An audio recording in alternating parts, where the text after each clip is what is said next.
Donna here at Hazelbell Farm, and we're in the garden today. So I'm getting a lot of questions about what's wrong with my squash. So I thought I'd show you a couple of examples, a couple of ideas of how you can fix your squash. Okay, so the first thing that I see a lot is that squash didn't get pollinated, and here's how to tell if that was the case for you or not. I've got a squash plant here. You can see it's got several little baby squash on it, a couple new flowers. This guy down here looks like a little squash that's dying. So that's the most common question I get. Let's pick that off. So what happened here is this is a squash flower that didn't get pollinated. The way I can see that happening is when you see a female, there's another one down there. When you see a female flower, here's one.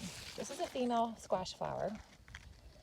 So this is the flower. When it opens, the male flowers, pollinators will fly from the male flowers to the female flower and pollinate the stamen inside of this flower, and this little fruit will grow into a bigger squash fruit. These are male flowers here. Now that you can see the difference in this male flower is that it has a long stem. It doesn't appear to have that little baby fruit on the back of it like the female did. So one more time. Here's the female flower right here. Here's the male flower right here. So this was a female flower that didn't get pollinated. The blossom fell off and that little fruit is starting to rot. And so you'll see that happen. That's a question I get often. What happened? My squash isn't growing, it just rots and dies.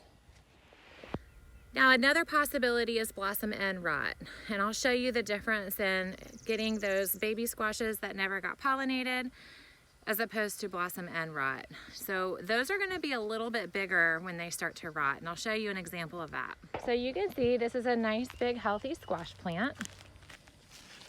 It's got some good squash to pull off, and then it's got this guy down here that doesn't look so great. I'm going to pick it off. It's still small, but you can see at the flower side where it's rotting. Now you can see the size of this is much bigger than that smaller flower that I showed you a minute ago on another plant. Got some more examples of these. On a zucchini plant here. So you see how big these are, and the ends are rotting. You want to get those pulled off. That is also an example of blossom end rot. Now blossom end rot is caused by a calcium deficiency in fruiting plants. You see it a lot in tomatoes when they didn't have enough calcium. Some of that can be caused by overwatering plants, and so the tomato plant is not able to uptake the calcium it needs. Sometimes it can be a magnesium deficiency that the plants also need in order to take in calcium. So you can get a great fertilizer for this, a good organic fertilizer. Okay, so I like to use Fertilome or Epsoma fertilizers for all natural organic fertilizers if I'm using an actual purchase to be sold as a fertilizer. I prefer to do compost, manure, things like that. So I did a video a couple days ago where I threw some whey in my garden here and there, so that's going to be a good high calcium as well. I like this Fertilome Yield Booster. So this is really great.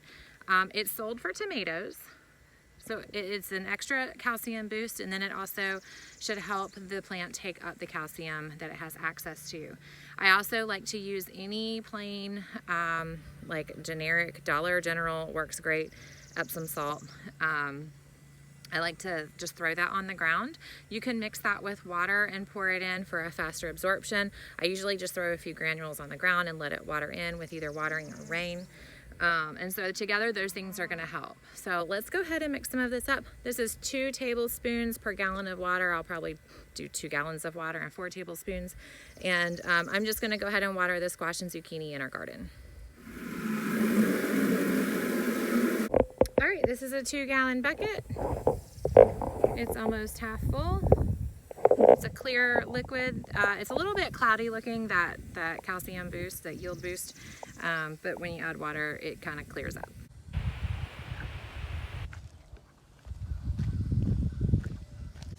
You can see the majority of this plant is off to the right here, but this stem comes from down here, so I'm going to water up here and let it run down if it wants to. Have to get the roots watered. There we go. A little squash. Now I succession sow my squash, so I have them at all stages here, small and big. Another little one.